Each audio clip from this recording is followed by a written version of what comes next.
Hey.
I forgot. I need to add that to the video, guys. On Mr. Greg Ham's Bama Bates. We appreciate him sponsoring the show too.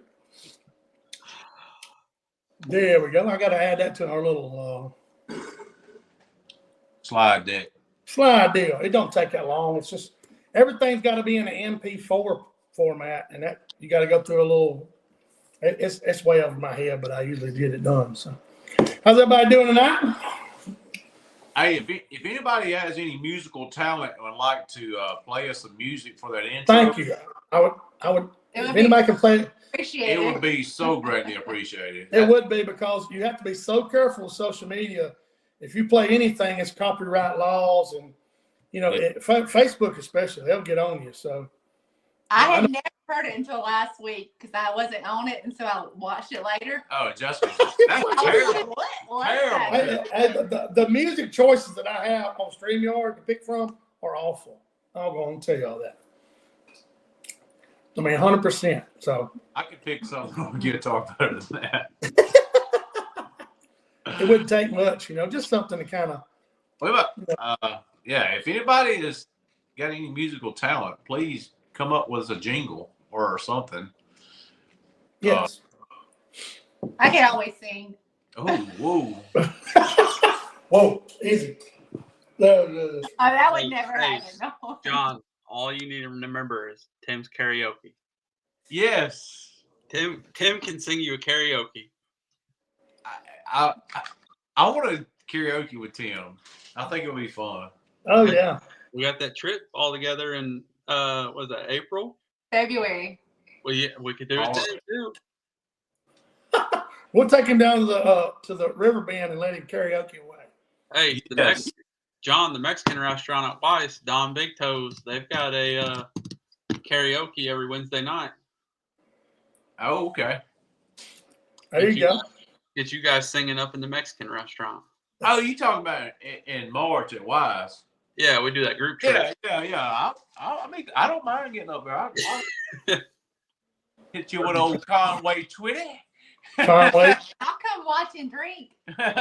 There you go. Me too, Jess. Yeah, I'll make sure I'll record it all for y'all. Poor Tim. Tim's probably getting ready to go to bed, man. I called Tim about 30 minutes ago, and it took him about 4 rings, which means he's almost asleep on the couch. I believe it. I believe it. Bowie are snuggled on the couch right now. The Doberman and Tim. Probably. We got some people tuned up, buddy. 58 people. Bill Lawley said, congratulations to Shilo and Tim, along with Kevin and Jessica Hicks. So Shilo and Tim just won the first stop number 1, Alabama Crappoe Trail on Neely Henry. That's what we kind of bought Shilo on to kind of talk about a little bit. And I want to see John twerking too. I just seen that comment. Oh, I've seen the comment too. If Jessica starts laughing, you have to kind of get in there. Oh. I had to make sure my bad hip's good. Oh, goodness. Well, Shilo, what do y'all have? Y'all have 5 crappie weigh what? 10, I think it was 1050 something. 1050. I guess 1020. That's what I guess. Yeah. John guessed 11 something, 20, 11. I can't remember what John. I wrote it down. John said 11:10. I think I said 1050. Y'all can obviously tell I'm not at home, so I'm at Tommy Randolph and Kim's place here. They run they build glass units down here. They service for physical security. On another friend of mine, Rob Groves, they ship a lot of hurricane-resistant frames down to South Florida from here. So I left Savannah. I cooked for 57 people for 4 hours, fried some fish, and made a little circle about right here and stayed right here with Kim and Tommy. So I'm in Tommy's office. So tell us a little bit about it, Shilo, how the day went, how practice went. Everybody's kind of curious. Yeah, I mean, it was same old Neely. It didn't pump a kicker out for me. I had the average like normal, but pre-fishing was good. A lot of people know I've been guiding over there a lot the last month, and that I want to say that guiding and tournament fishing is two different things. Amen. Guiding, I've been on the same ledge for the last, I don't know. I told John I found them there about a month ago, and I can pull up there any time of the day, Monday through Friday, and catch a limit off of it. So, other than that, when it came down to pre-fishing, when I got some trips that I got done early, I'd go just play around, and most times I wouldn't go and playing around until 11 o'clock, 12:30. And what I was finding was like, and I caught 220s, 230s pre-fishing, a couple weeks prior to the tournament, and then tournament day they just didn't show up. I had a bunch of 190s, but that was about it. The 1050, obviously there's a little bit of bag weight there. They were asking, well, how do you have 1050 with a 202 big fish? Well, you got to think there's water weight and there's bag weight from them scales. They're not zeroed out. Right. So that does change. Everybody gets the same. Yeah, everybody's getting the same. You can almost always guess you're going to get a probably half pound to 3/4 pound bump on them scales. So that's about what we got. So, and I just never came across a big fish tournament day, but the day after I caught a 250. So I remember seeing that. Seeing that because you were out guiding and you caught a 250. Yeah, I had a trip that Sunday, and he caught his limit pretty quick, and he's like, well, I just want to learn. I was like, that's fine. We'll just go play around some areas. I got some trips coming up later this week, and I think the third stop on a rock pile, he caught 4 probably 120 to 130 fish, and then he said, why don't you fire in there? So my first cast, a 2.5 pounder, jumps out and bites it. And what's sad is I tournament fished 200 yards from there. So, and I told Tim and I, we got to the point where we were calling, ounces, our tenths pretty much. We were 176 for a 174 pretty much. Ooh. And I told him, I said, we just got to make a run or just do something different because we're just catching the same fish, same size. And that's just one spot we never stopped. I just went right by it. So just is what it is. No, yeah, that's cool though. So you told us before the show you caught them on the long run. So you were right. I did. So I noticed pre-fishing. Thursday, you could catch them pretty easy on a jig. Friday, they were getting a little jig shy. They were starting to see a lot of baits. Mm-hmm. Saturday, I ran, but I was long pulling pretty much the entire time. I could cast a little bit. I didn't have to, John. Didn't have to cast. I chose to stay off of them just a touch. I got the good question on this. Go ahead and finish your story, buddy. So, I casted a little while, but I think 4 of my 5 tournament fish came off a 15-foot pole. And they probably 4 of the 5 probably came off of a minnow, just because I knew them fish were getting jig shy, and those big fish, you got one opportunity to catch them. So I was giving them a minnow first thing. So, and I was just running a 1/2 ounce tungsten above it with a 32nd ounce jig head, and I was just threading that minnow on there, setting it on their nose. All right. There was nothing special about it. It was just an old school jig head and minnow, just put it down there and fish in the middle of the river in the current, or we didn't have any current till about noon that day, but fish in the middle of the river, just putting that jig down there on them stumps and getting a big one to come out. All right, Shilo. Here we go. So you and I, we go on each other about, you like to use that long pole and I like to cast. Jessica likes to cast. Shane, he likes to do both.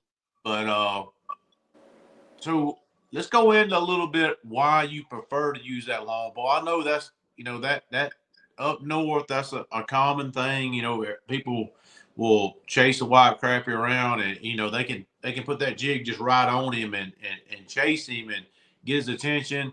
But the way I look at it is you can be way precise. If a fish will let you get up on him that close, you're not casting 8 or 10 times to get a fish's attention. With that long pole, you can move it around if he'll let you get that close to him and get his attention, whereas you're making a bunch of casts, waiting for it to fall 10 or 12 feet. You're taking the long pole and immediately addressing the fish. So you go into, you might disagree with me. That's kind of my thought process on it. But you know as well as I do, you get in a clear lake situation, the fish are spooky, they're starting to want to come off structure and start to go out in school. You can't do that. And you run into that, and we talked about it before, you'll cast then. But when they allow you to use that long pole, you're deadly with it. But go into that if you can. Yeah, so that long pole, they started to I haven't been able to get away with it until about last week. I think the fall and water temps really helped, and that heavy fog that we had Saturday morning helped a lot. But I was fishing some real thick, nasty stuff. So them fish making those casts, you guys both know this. Most people know this. When you're trying to thread that 16th ounce jig head down there and them root rods and everything else, 9 times out of 10 you're gonna get hung up. And what I was able to do was just approach everything from downstream, come up and just kind of ease that bait, that minnow down in there, and really just shake it around on their head. And once I got their attention, it was over. Now, I still ran my typical rig, 15-pound fluorocarbon, half-ounce tungsten. It didn't seem to bother them. But do you think, Shilo, that big weight has something to do with moving that water, may get their attention more? I mean, I think a lot of it was the way I rigged the minnow. I threaded that minnow on there, went right down through his mouth, popped out the side, and ran. You come right out the side, okay. So when I was able to get that minnow down there, I didn't care if he was dead or alive. I wanted that flash, because when you have a shad die off, them shad aren't swimming around upright. They're flowing down. They're all kind of awkward way. You're right. Yeah. So I wanted that minnow to do that, and that was pretty much it. I caught fish casting Saturday, but they were all 120 to 130 fish. Those bigger fish wanted set right on their nose. You can knock on that stump door and hey, what you yeah, do? Pretty much I think those big fish, they have a stoop. They don't want to go far from where they're living. They don't have to go far from where they're living. Plus, with that long pole, it's hook set. They're coming straight up to the surface for the net. There's not a 30-foot of fight where that fish can roll off or get hung up on the next stump or a piece of timber. That's real good advice there. You're exactly right. And my hook set straight up. I don't have to worry about pulling to the left or to the right. I'm driving that hook vertical straight up through their head. So I tell you another thing about using that long pole on stuff. If you're working a root ball of a tree is big.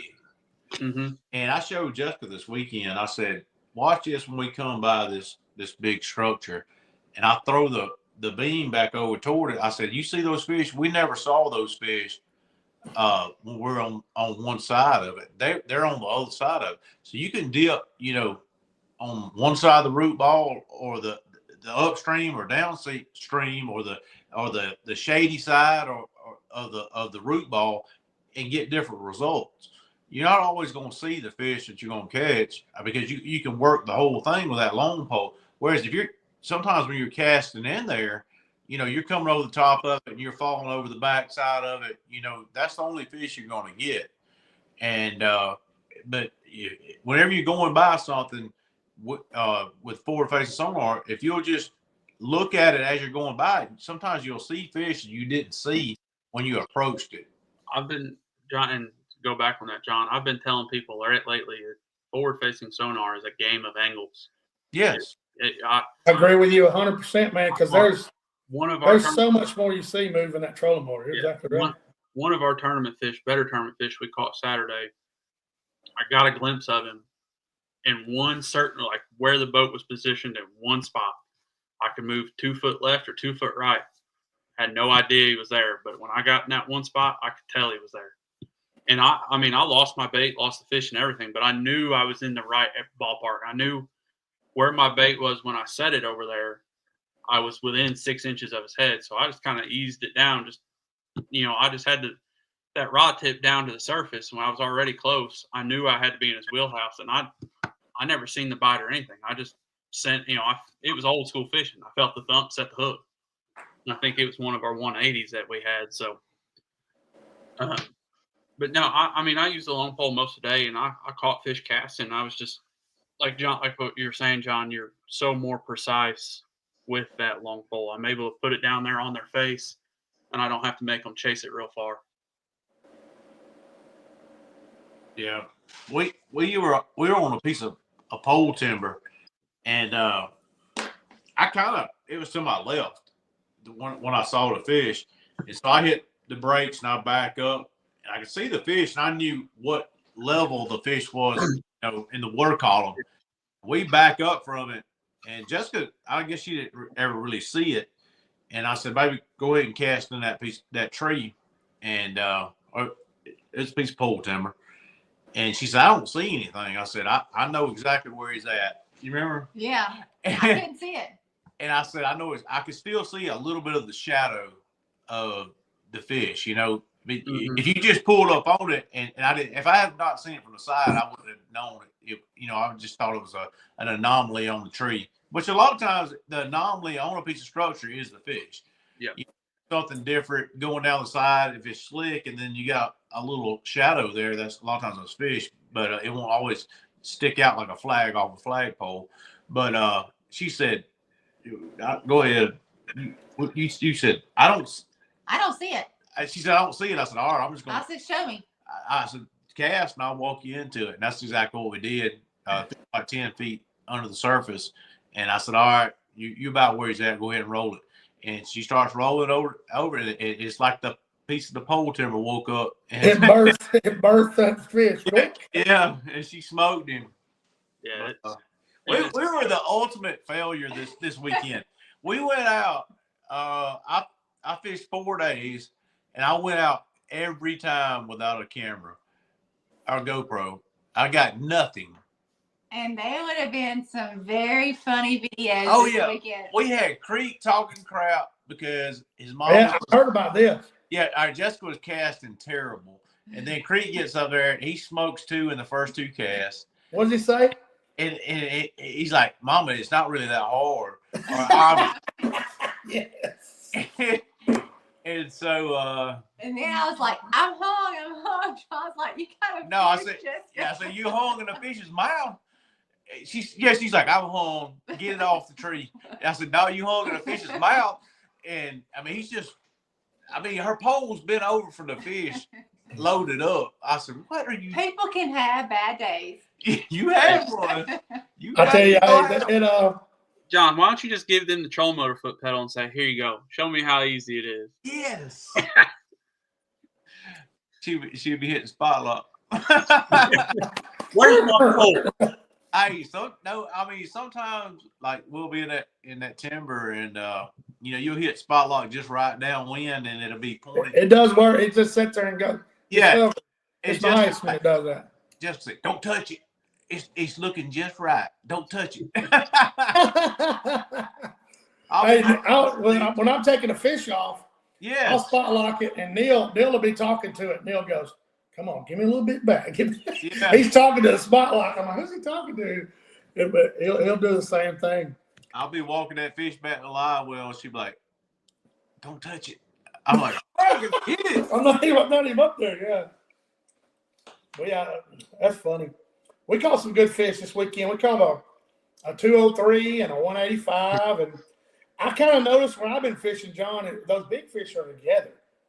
They really are. There's not just one big fish in a group. Like there's several fish that are almost the same size, really kind of running together. I ain't saying they're big schools. They'll be 4, 5, 6 pack, But I've been noticing that some bigger fish have been hanging out together. So I got one for you, Shane. Go I ahead. caught 198 and 196 off the same tree, same branch, stacked on top of each other. I already told John this. They buddies. One was a black and one was a white. Stacked Really? right on top of each other. Kissing cousins. You believe that, John? Yeah. I looked at it. I told Tim, I said, here we go. Here's two of them. And I dropped down and caught the top one. And he's back there still messing with it in the net. And I said, hold on. Here we go, round two. And I slid it right back down in front of that other fish. 196. I mean, they were twins. And just awesome. A couple hundredths off of each other. But, I mean, I was like, I turned around and said, we caught a black and a white off the exact same portion of the limb stacked on top of each other. You run into that a lot. I mean, like we did it at, where were we where we caught those fish together? Oh, down at Demopolis right now, since you don't have a lot of current, going up and down the river right now, their whites and blacks are together. Sure are. Yeah. Miller's Ferry's the same way. Yeah, I was just shocked to see them that size sitting together like that. That's crazy. And that was, most of my big fish Saturday, they were by themselves. Like you catch them on a hand tie or a plastic there. Oh, you had to make me show it. I know. Go ahead and show it. This thing's skin up. It's skin up just a little bit. I've been guiding with it. I mean, you can see that hook's out. Ow. That hook's been out just a little bit. That's one of Pop's jigs, or it's supposed to be. That's what they look like after they've been used. That's the judge. Thanks, John. Yeah, I still haven't got my half dozen judges, but it's okay. Hey, Shiloh, I'm gonna bring the vise when me and you go down to our class, and I'm just gonna tie whatever Shiloh wants that week. There you go. I haven't heard. I've heard that enough times now to where he's numb. For those that don't know, Shiloh and I are going to captain school together. 6-pack captain's license, whatever you want to call it. So I'm gonna take the vise, and he can just pick all week. Whatever he's like, let's try this color. And I guarantee he doesn't tie a single jig while we're there. He might. He brought it to the Crappie Expo. I remember that. Here's what's going to happen. We're going to get there, and he's going to be like, shoot, I forgot the vise at home. Jessica's going to bring it. Yes, Jessica. Jessica says she'll bring it. She's going to load it for bear. In the back of John's truck, I guarantee you. We're not having a Christmas tree. Yes, we are. No, we're not having a Christmas tree yet. Mm-hmm. Jessica, how many Christmas trees Jessica own? I forgot. Is it 9 or 11? It has 11 here on our property. 9. 2 or they're just the front decoration? They count. No. It's always a running joke. Neil was asking me the other day because Ashley was talking about putting her tree up and somebody was trying to talk her to do it, and then Neil goes, how many trees is Jessica? I think it's 11. It's 11. She said she didn't have to count them because on her front porch. No, I'm like, it's beside each door. That does not count as a Christmas if you tree. count the ones at the boathouse, you got to count. But I'm decorating those. Okay. Hey, if it's a Christmas tree, it's a Christmas tree. I get it. You could just a lot of people save those and put them out for fish. We know that. Hey, Shiloh and Shane, she's taken one to a tournament before with us to have one at the tournament. Hey, she loves Christmas. Hey. I do. I love nothing more than sitting all dark and have my Christmas tree lit up and watch Hallmark. I'm just happy as she's been waking up at 4 in the morning and watching a Hallmark Christmas. Oh Lord, those actors are so terrible. Oh my I've got the fireplace rolling tonight, so. Yes, hey, we can talk about that, guys. We got a little cool weather coming in. How much you think that's going to drop the water temperature, Shiloh? Well, I was out yesterday riding waves, so it was 62 yesterday. So it's dropped from Monday to yesterday 5 degrees. That's a big deal. And I got some reports. I haven't been on Neely in a couple of days, but the water has turned to chocolate milk, and I am going to be out there tomorrow with a long pole. Beating their faces in. They got a lot of rain up our way. We got 2.5 inches below Birmingham, so that's I would say we probably got between 2 and 2.5. I was actually on the phone with Tim a little bit ago, and he's like, I drove across the lake. but I couldn't see if it was muddy or not. I didn't look at it that hard. So Right. I know he's going out tomorrow. I'll be out tomorrow. We both got trips after. I think I'm booked till Tuesday or Wednesday.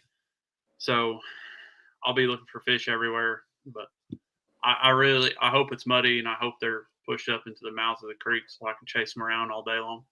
Yeah. That'd be right up your alley right there, won't it? Yeah, I'm getting tired of casting at these fish. Hey, when December hits and he starts sniffing around my house in January, and I know he ain't gonna be, he won't get tired of casting those fish. Well, not. I mean, I don't get tired of casting that fish now that I've got good rods, but I am ready to just beat on chase. It's kind of just like, using certain shotgun and a gun rifle. You can compare, you get that precision rifle. That's why you feel and with that long. I'm just ready to chase some fish around. I got a little taste of it on Weiss about 10 days ago, probably last Tuesday. So yeah, about 10 days ago. We caught 60 big whitefish, about 22 to 25 foot deep. Every one of them came off a long pole. And is there something? And John, you know it when I say it. When you're guiding, there's something about that long pole that you can manipulate that boat. If somebody's a little bit too far left or too far right, you can shift the nose of that boat just a little bit and move their bait without them ever moving the rod. I mean, I know you can do it. I'm so inexperienced with that long pole. I'm like, hey, look, I can pitch like crazy, but hey, I'm not. You got to realize, guys, Shiloh is pulling that line out on their nose. Yeah, I'm going to swing it out and then swing it to them. Shiloh's like on their nose. There's it's totally different, There's a thing about a monkey and a football, and that's me with that long ball. What most people are, I thought John would have had a little bit more experience on that one, but you can, with my brakes and the nose of my boat, I've learned to shift the nose of that boat 6 or 7 inches without ever telling the person more left or more right. I can do right. it. If you see that fish sitting up here, you're like right here, and you're. Yeah, I can shift the nose. It's because most people, when you tell them left or right, they naturally, I have the feel of where that troll motor is. I can move it 3 inches and be right there. They're going to move it 2 feet. I can just shift that boat just a little bit to where that bait's going to swing over and hit them right in the face. I knew what you meant, buddy. It's kind of like if I have somebody on the boat with me and they're consistently throwing left, I'll give them a right pitcher, just move them around. You know what I'm saying? So, hey, we run into that a lot too, guys. When those fish are moving, you got to cheat a little bit, and it's kind of like, I don't know how far to cheat and, even casting out. If that fish they're doing that, you got to cheat a little bit left, if they're going right to left. And the big place to learn that is current. Yeah. Go out and fish current. When you're fishing a sideways current and you're telling somebody, hey, cast here, the pile's over here, but I want you to cast here, because by the time your bait gets there, you're going to smack the side of that pile and fish are going to come up. Well, and you get some people on there with you, and you'll tell them, say, all right, you're consistently throwing left. So, and you've told them 10 times. So what I'll start doing is just like cheat the trolling motor over the side like there is current. And then by the time they throw where they think it is, they're right on target. Mm-hmm. And Creek's the same way, and little buddy, he'll get up there and he'll get lined up over that trolling motor. And he stands on it. He's about on top of the motor. Yeah, top of the trolling motor when he casts, but he consistently throws to the left. And I can't get him out of it. So before he casts, I'll just aim it a little bit right, and he comes in on target. Look at there. Scott D said, just getting on, riding the football bus home, just won the AISA 2A state championship. Congratulations. Southern Choctaw Academy 14, Lowndes Academy 7. I hear you, Scotty. Congratulations, man. That's good. You the one that told the temperature in the house. She's over here going, ooh, it's cold. That's good. Chill. She won't let us turn the heat on in the house so you can blow smoke in the house. Our house, I don't have the heat on, but I got the fireplace going. What's it supposed to go down to tonight? I don't even like 38? Mid-30s where I'm at. It was 39 here this morning. Mm-hmm. It's cold enough that I put the north ends on just to make sure they still fit today. I got you. Shilo, you like me, you gonna have to get some new stuff. Y'all cold this winter. Both of y'all. Yeah, I'm already cold.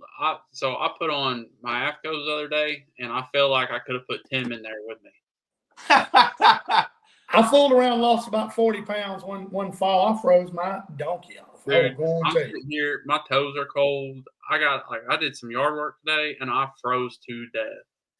It's coming. Hey, you got to start eating some cayenne pepper or taking something. Shilo, do not fall for Shane and all his supplements. He'll have you buying all his stuff. And listen, I take one multivitamin, but I've tried that cayenne pepper. Not for me. It's he had me taking that mess, and then he quits taking it. Don't even tell me. Yeah, like, I just take nitric oxide gummies. That's all I take now. Yeah. They taste fine. The only bad thing about that cayenne, I know we're kind of off subject, but you will burp it up, and it's bad, dude. Yeah, even fire. You don't need any nitrous. You just slow down. Yeah. I got nitric oxide. Hey, that's like me, guy. I fried fish for 3.5, 4 hours. Jumped in the truck, drove almost 4 hours here. You know, and I stopped and got me. I was dragging a little bit. Stopped and got me a Diet Mountain Dew because I was dragging. Ice picks on here.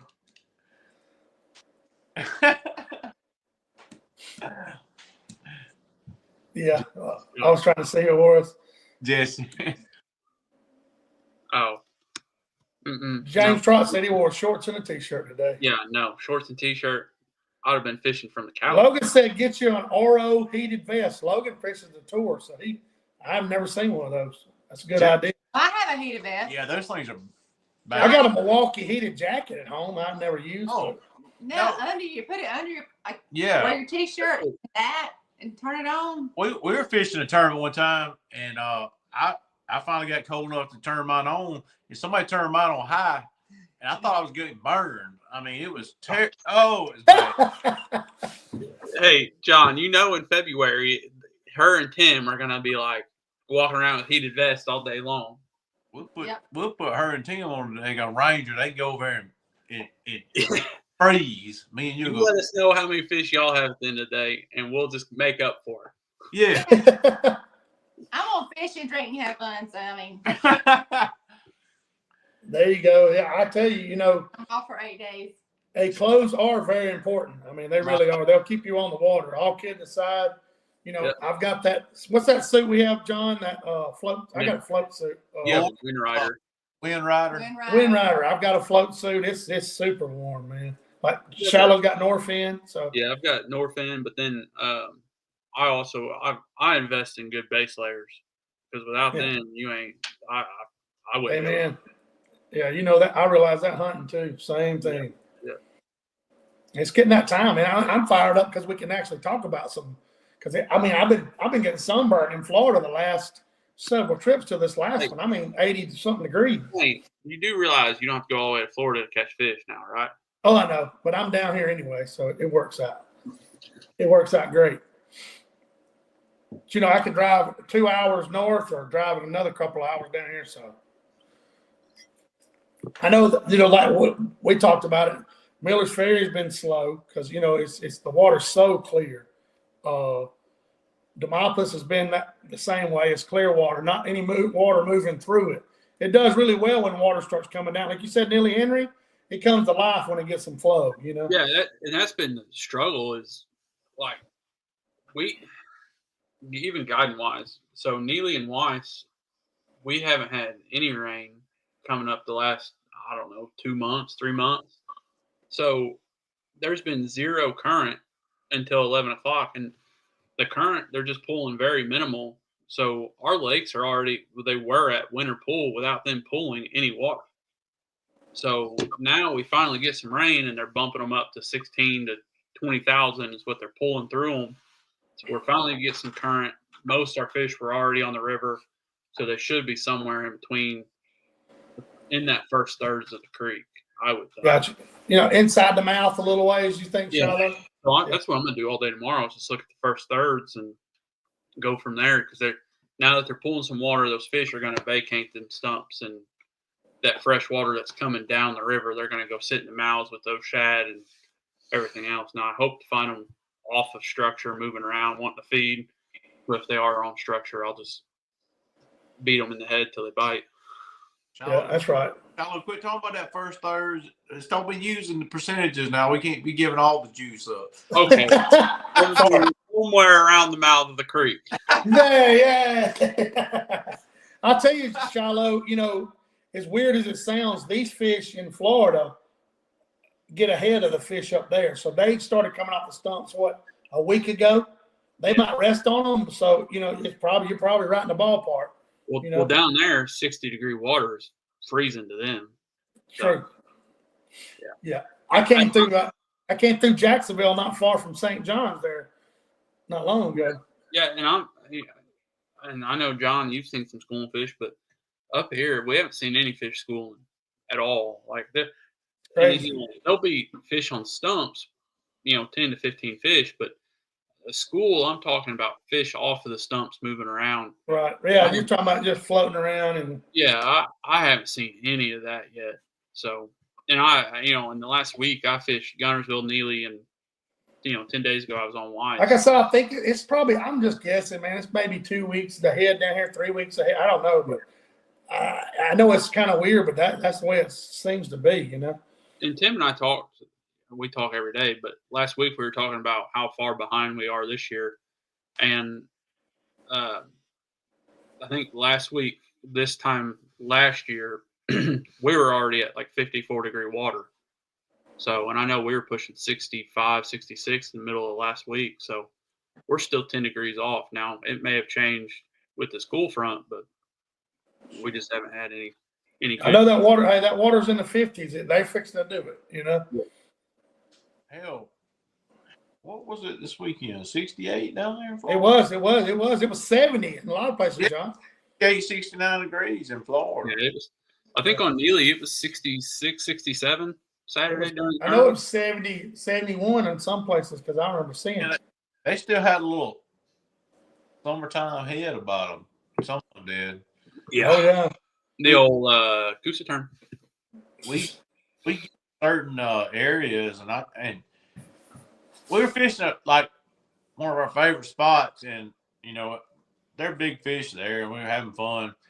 I was like, "Are you tired of messing with these hard-headed fish? Let's go over here where I know they're biting." And I don't know why. Like we could move to a different type. That's so crazy how that goes on, John. Crazy. And we moved to a different scenario, and those fish, like you show it to them, just roach stomp that thing, man. Just that gum.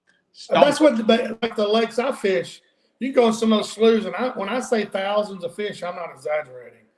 A bunch of fish, and they will not even look up at your bait. You go a half a mile up the lake, and they'll knock the jig out of your hand. Oh, we cleaned some fish from this past weekend, and females are starting to get a little egg sac in them. Are we? Same enough, sure enough, John. That's kind of wild to me.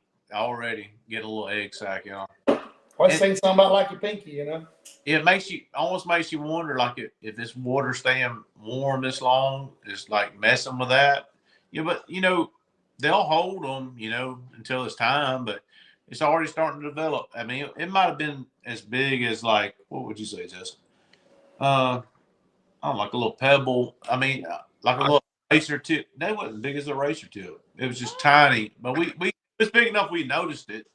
I've been seeing that, John, in fish on Neely since the first week of October, and now they've gone from when I noticed it, was about the size of my pinky nail, and now I'm starting to see them. Oh, these are. I've been starting to see them now about the size of like a thumbnail. So and they're developing. I was told by biologists as soon as they lay their eggs, usually about 2 months later is when they start developing eggs for the following year or the upcoming year. So. I mean. And we've seen some fish, that it'll be in June and still have egg sacs. Like they didn't lay all of them. That's a great question right there by Seth. Keep on going, John. They eventually absorb them or get rid of them, but it's kind of weird how special these fish are through evolution and everything that they know when to get rid of them, and it's amazing. But the length of day and the water temperature is what controls all that. So yeah. I mean, I think it's just it gives those eggs time to develop over the winter, and I think that's why in the winter you see a lot of big females laying on the bottom in the mud, keeping those eggs warm. That's a good. I never thought about that, Shilo. I just had a light bulb. Remind me to tell you something when we get off here. Well, you can't say it. No. Seth's asking the question without making for an earlier spawn. Just I don't think so. I don't think so either. I still think the spawn that's going to rely a lot on water temps and water clarity. I think. Hey, what did you say, John? Length of the day. Yeah, length of the day and water temps. I think when you start seeing those right there, mid to late March, and at least up here, mid to late March, you start getting that 56 to 62 degree water.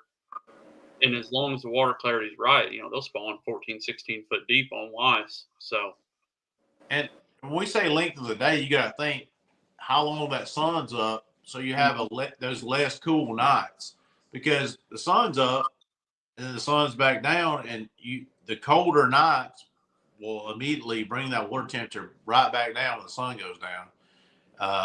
And the sun exposure. I mean, there's so many things. Like those big females, well, they'll come up there sunning, in early spring, and they'll be 2 feet under the water. They're up there doing that for a reason. They're trying to heat all that stuff up, to go eat. Yeah, east facing banks.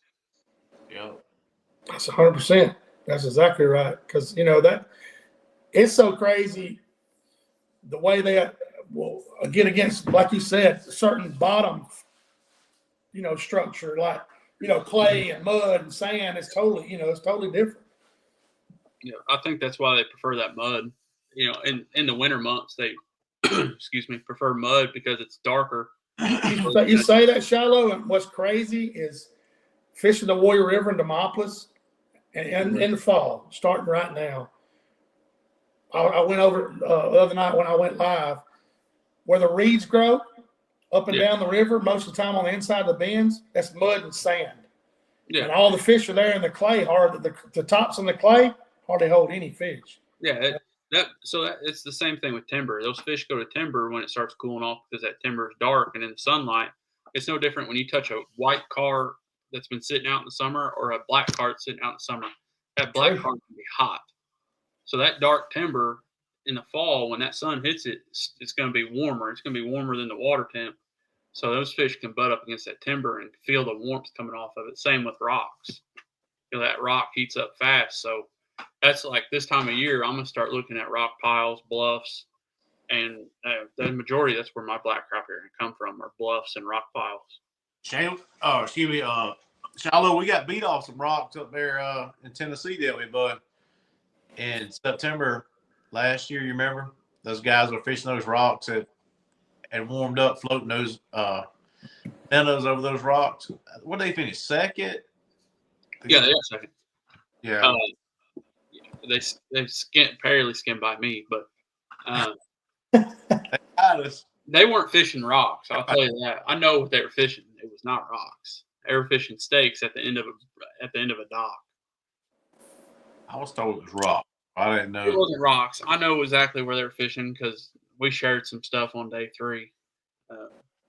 I didn't know they had found it, but they did. So. Gotcha. They were fishing a stretch of docks that had stakes and Christmas trees around it that you couldn't see the fish on, and they were just popping a cork over it pretty much.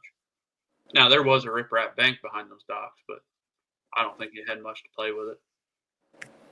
Yeah, well, I mean, you got to realize, what do you think the temperature difference is in those kind of structures? 2 or 3 degrees? I mean, seriously, you would never know. It could be half a degree. And they know it. It's no difference when you're swimming. So say you're swimming in the lake in the middle of summer. I remember that. Yeah. Your foot hits that cold spot. Them fish sit in them cold spots. And, you got an 85 degree water temp. And then, they feel that cold spot in your foot. I mean, you could clearly feel the difference with your foot where that cold spot is. I think them fish get in them and sit in them. I just don't think I don't think that it makes that much of a difference in temperature.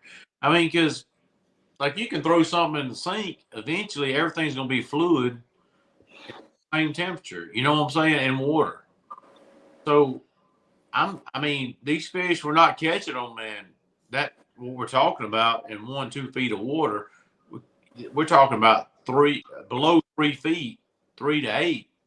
I just don't think that. I think they were on those rocks just because they were sitting there waiting for something to come off the rock. Especially a black fish. Yeah, they're looking for bugs. He's eating insects. He's eating everything. A black crappie is. Yeah. That I think that's just he's just using that to pick stuff off of. But maybe that's just my theory and I'm wrong. But and that's the mud bottoms. I think them fish sitting in the mud bottoms in the winter when you got that clear water, because that sunlight's going to penetrate that water and heat up that bottom quicker than it would sand or clay, because that dark attracts the sunlight. So, and you may not see it on your graph, the water temp, because that you may not see the change in your water temperature, but I think those fish can feel it. I know when we used to go to Gunnersville bass fishing and we hired a guide and we went for those shell beds because they could see further in those shell beds when they're hunting bait. Because of contrast, they could see a fish, further out there. So, Shane, there's somebody else begging for you to start putting them back on Spotify again. I seen that. It really. I've had a bunch of truck drivers get on my rear end for that because they play every week.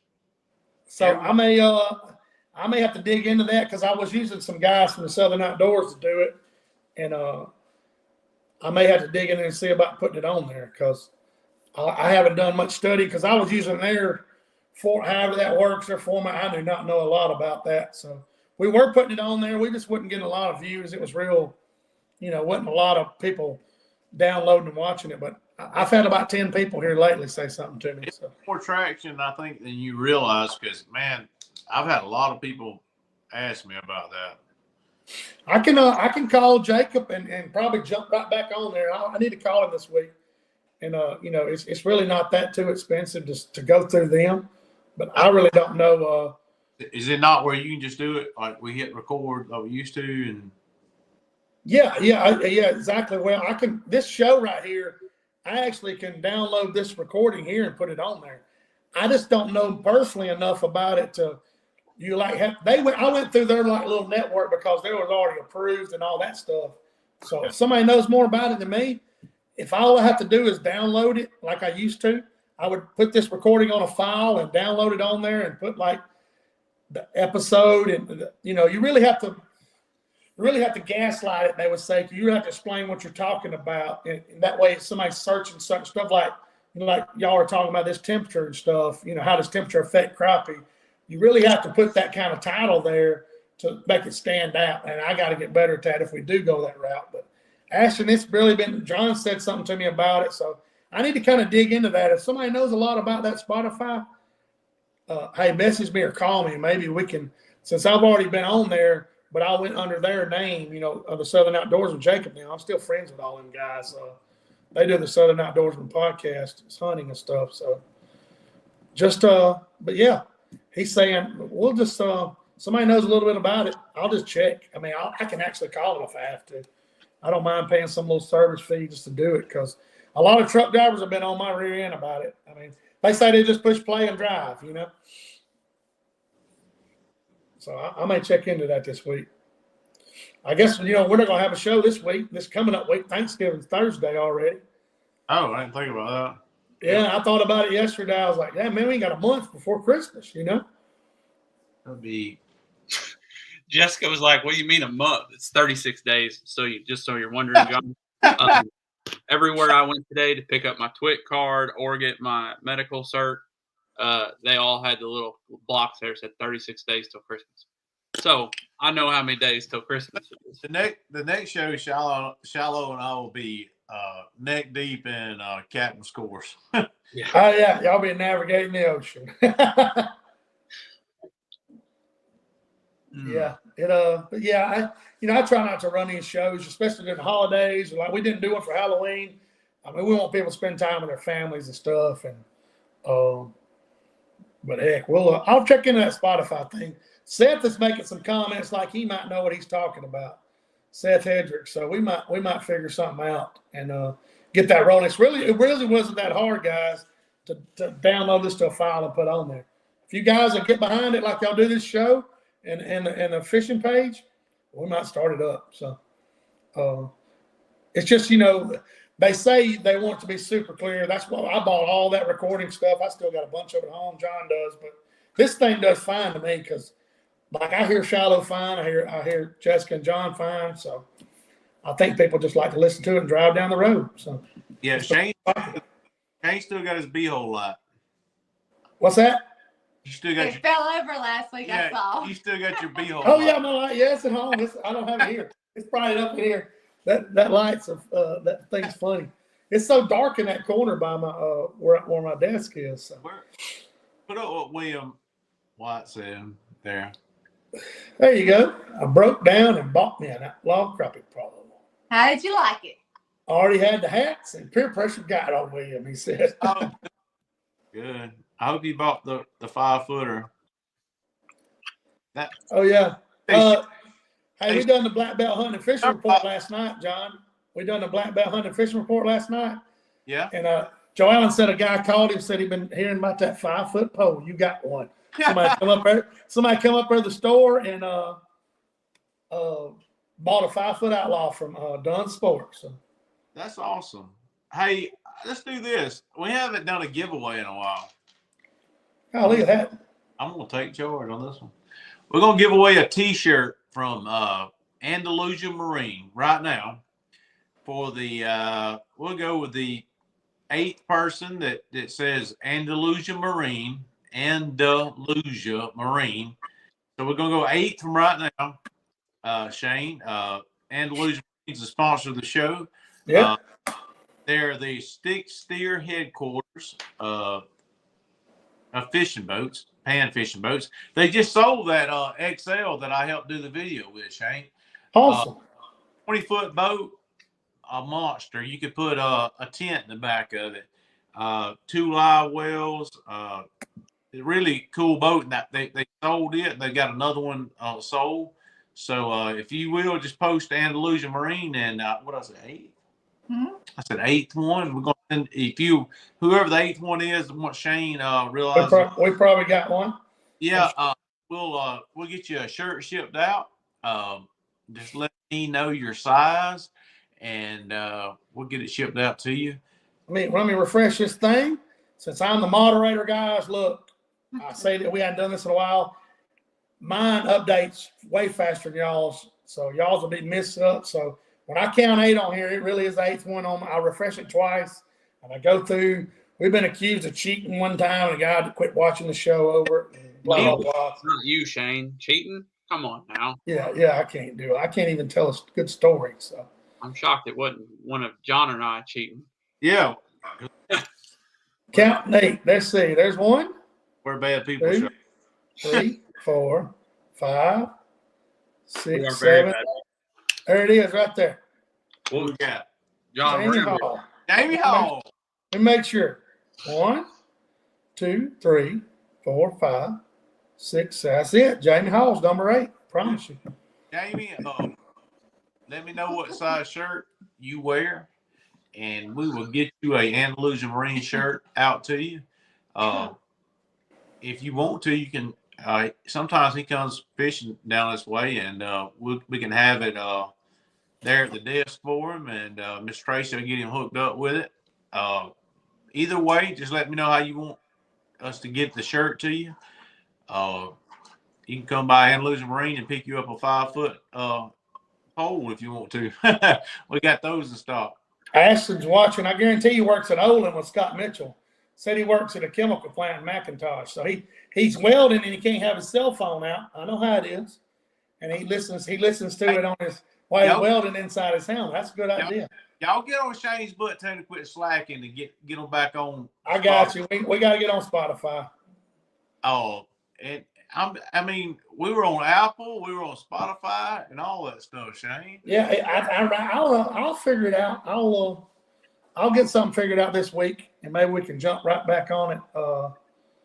And because there's a lot of people saying something about it.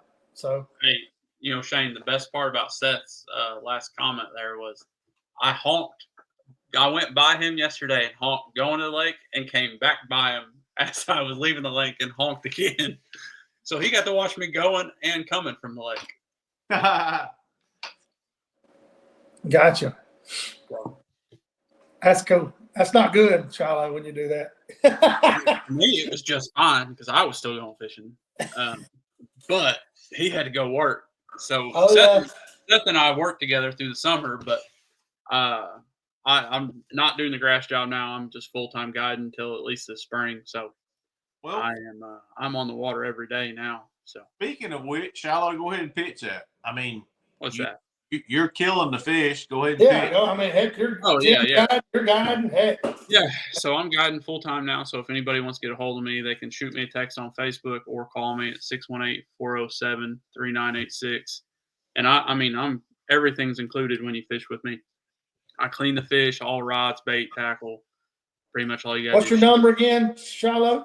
618-407. For what? 07. What's your area code? 618. Okay, 407. Okay. 407 3986. 3986. Yeah.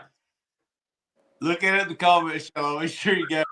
Make sure I didn't fat finger it. There you go. Goodness gracious. He's got some mitts. Yeah, these little sausages. Yeah, he got it right. He didn't spell the name right, but we're good. Hey, yeah. We're fortunate, Jessica and I are, to have good friends that are great teachers of fishing, and Shilo is definitely one of them. Oh, yeah, 100% genuine. Hey, you're going to learn a ton, and you're going back again, I promise you. So. Yeah. So, John, I got to go back to when you were talking about people casting left and right. So, my client Sunday, he's a good buddy of mine, and the first time he came fishing with me, he was 10 foot right every cast. Oh, no. I'm not, when I say this, every cast, 10 foot right. That's true. So at the end of the trip, I told him, I said, go home and practice casting to the left.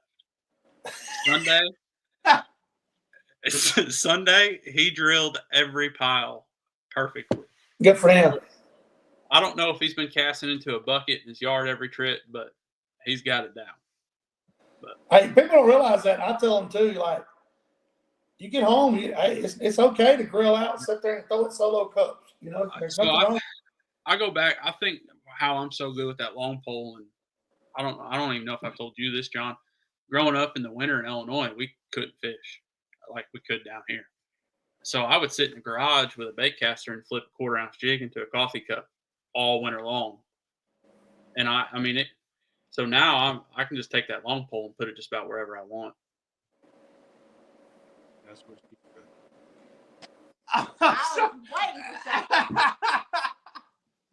What is it? Nothing. I made a terrible joke. I missed it. I'll make sure my phone goes off when I make sure something ain't going on. So I couldn't even hear it. Good. Normally it's Jessica that makes a terrible joke, and I did this time. True, man. Oh man, it's been a fun show. I tell you, it's windy. What's the wind gonna do to me, John, tomorrow? I probably need to stay here and work with Tommy. You need to stay. You need to find a hobby other than fishing tomorrow, because you're gonna get. I got you. You know, Tommy. I'm gonna bring it up, John.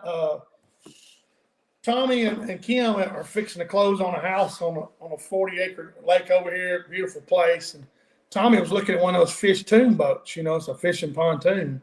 And you know, if y'all don't know Tommy's like, once he gets his mind made up, it's over with. So he's like, man, I think I'm going to buy him and build me one. I'm like, you can weld aluminum, why not? So I walked by his boat out there. He built a 72 by 15 foot. It's got little small tunes across the bottom of it. He's fixing to rig it up, and I think we're going to work on his boat tomorrow since the wind's going to be crazy. Shilo, before we get off here, I know you're running some of the Lost Creek stuff. You'll run that right quick and talk about Yeah. So Heath over at Lost Creek, I've got a guide ride and a tournament ride out with him now. And I'll tell you, I have been beating the crap out of it. I mean, just day in and day out, clients slamming them against slamming them against the boat, and I'm swinging 2-pound fish with them. They're light and they are the real deal. I've got a 6-footer, but I've had six. I don't know how long. These are all 7-footers. They got a fast hit, medium action. They're light action, fast hit. They're really. I'm thoroughly impressed with those rods. Like, I came from a Jinko trick stick, and I don't know if I'll ever touch another casting rod. So, I'm impressed. So I snapped a 15-foot Ozark in half that he's fixed, and I can't wait to put my hands on it. Yeah, he gets into it. He stays busy. Golly, he stays busy. He makes bass rods too. You want somebody that's attention to detail. Heath is your guy. He is not going to slack on anything in the rod. What you pay for is what you're going to get, and it's going to hold up. And I know he's told me several times if he ever has anything break, he fixes it. So I'm very glad to be with Heath and at Lost Creek Custom. So there you go. Well, another show has gone by, another hour and 1 minute, actually. Now we had 95 people on here at one time. There's been 80 on here plus the whole time. Thank y'all for sticking with us. And yeah, too bad we can't listen to this on Spotify next week. Oh. I'm gonna fix that. Hey, I'm gonna fix that. I done heard enough of it. John's been on my ass, and now we got people keeping up the show on my ass. So we're gonna go. I guess we're gonna have to do it. And I didn't realize it, but I'm telling you, even Pop's Jig James, he was like, "Hey man, what happened to you?" Because he was a truck driver, and I mean, y'all are Meat Eater fans. John and Jessica, they listen to that stuff, watch it. And, every Monday morning. Exactly. My buddy Rob, he listens to it in the truck, travels a lot. So, but hey, exactly right, Bill Lawley. Everybody have a great Thanksgiving. Happy Thanksgiving, yes. Hey man, gas prices are creeping down a little bit if you're traveling. Please be careful. Everybody enjoy turkey. Hey, if you do like me, you wear the pants. It's got the drawstring where you can swell up. I mean, I really like those. Oh, hold on.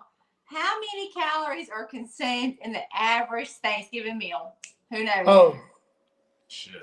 I bet it's 60. 45. I'll say that was my trivia question for work. Wow. I said 4,000. That's pretty low. 45. Hey, my mom, all jokes aside, when she was alive, we used to have to sit there, and I'd have to negotiate where I could wear gym clothes or dress clothes for Thanksgiving. Because she would be like, y'all think I'm kidding, back in the day, I would eat and go run 3, 4, 5 miles and come back and eat again. Wow. And I just love Thanksgiving. She made the best dressing and everything, but I enjoyed it, and I still do like to eat a lot of food. We all know that, but everybody enjoy spending time with your family. No kidding. Everybody get ready for Christmas. I know Jessica's going to. 9 trees decorated. It's coming. Hey, 11. Got a little cool weather. I think Sunday's going to be great. The wind looks like it's going to blow pretty much everywhere tomorrow. Pretty bad. I don't know what's going to be like where you're at, Shilo. But I mean, I'll take them over the front of the boat, but it's going to be another day. Hey, buddy. Be careful out there. I love you guys, man. Appreciate all y'all watching. We're going to get on Spotify.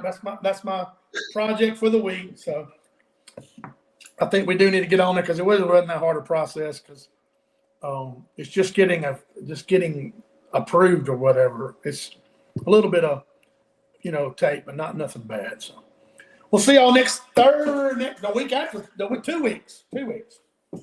Yep. So what's the date? We'll see y'all. Hang on. What is the date? Let me look at the date. December 5th, I think. It'll be the 5th. Exactly right. December 5th. And Gulf Shores. We will be. December 5th. That's right. Yep. December 5th. They'll be in Gulf Shores. John will not have his vice. Hey, Hey, if I go Spotify, John's got to have his vice. Comment. Put a tree on the boat. All right, we'll see you. Oh, good. Appreciate you guys, man. Hey, we cut up and have a good time. Appreciate Shilo for coming on. Congratulations on the latest win. Be careful out there tomorrow, man. Like I said, love you guys. Appreciate all the Crappie family hanging out. We'll see y'all in 2 weeks, December the 5th. If you need anything, message me, message John, message Shilo. We all try to respond and answer questions. Before you spend any of your hard-earned money, hey, if you want to ask a question, hey, off record, we can tell you a lot of stuff, what to do and not to do based on our experiences. So thank you guys. Appreciate it.